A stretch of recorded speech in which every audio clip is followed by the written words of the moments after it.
dari beberapa pemaparan yang tadi disampaikan, dari retorika yang beliau sampaikan tadi, membuat saya dan seluruh audiens di sini sangat terkesima. Namun dari pemaparan tadi ada banyak hal yang menurut saya itu tidak sesuai dengan apa yang saya yakini selama ini.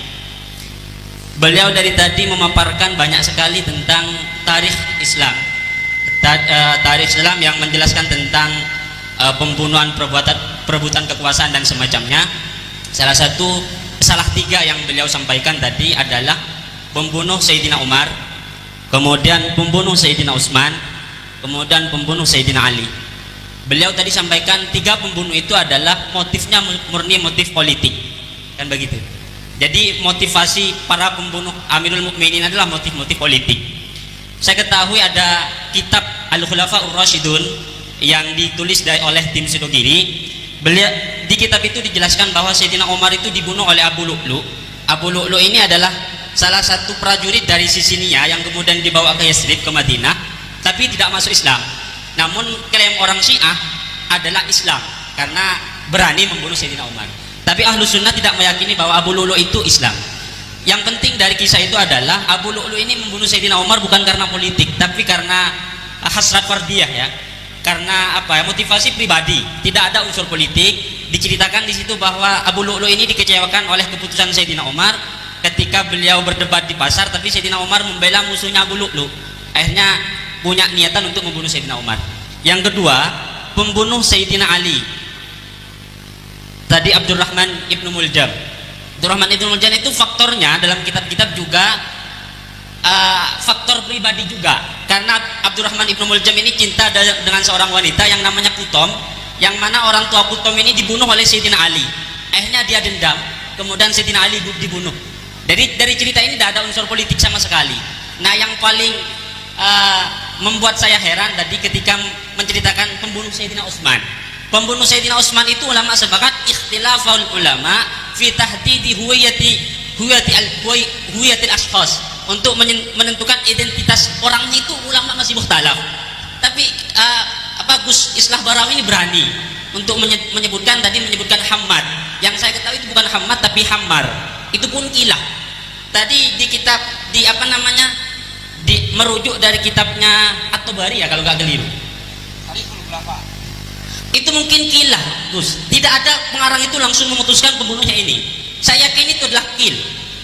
Tapi Gus Islah Barawi langsung berani bahwa pembunuhnya itu adalah Hammad ini. Tapi pengetahuan saya itu bukan Hammad, namun Hammar. Itu yang pertama.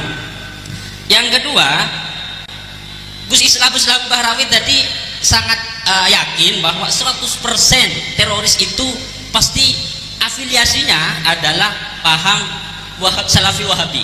Kita ketahui di Arab sana ada kelompok namanya Ikhwanul Muslimin.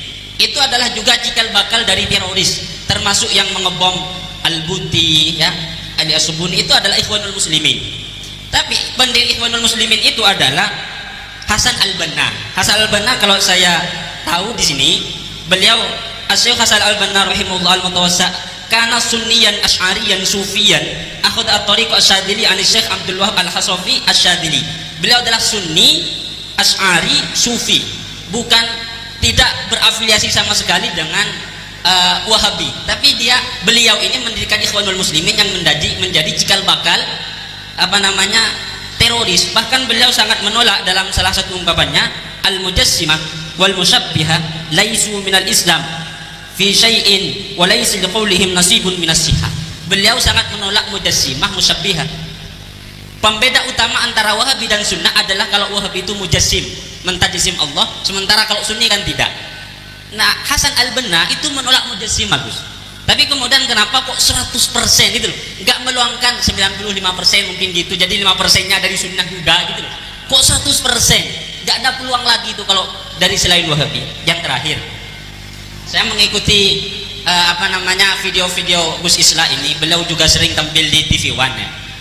Beliau mengatakan bahwa paham teroris itu bukan afiliasi tapi infiltrasi. Jadi kalau misal dikatakan itu adalah infiltrasi, pondok semacam ini juga bisa jadi teroris loh, Gus. Tidak harus pondok Wahabi.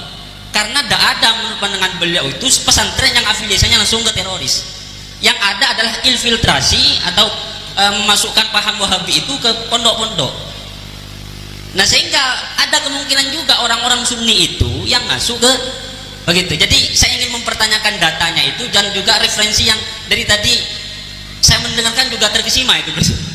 Jadi saya ingin tahu apa namanya, ya mungkin nanti bisa share PDF tentang penelitiannya beliau atau referensi beliau tentang itu. Terima kasih dari saya. Assalamualaikum warahmatullahi wabarakatuh.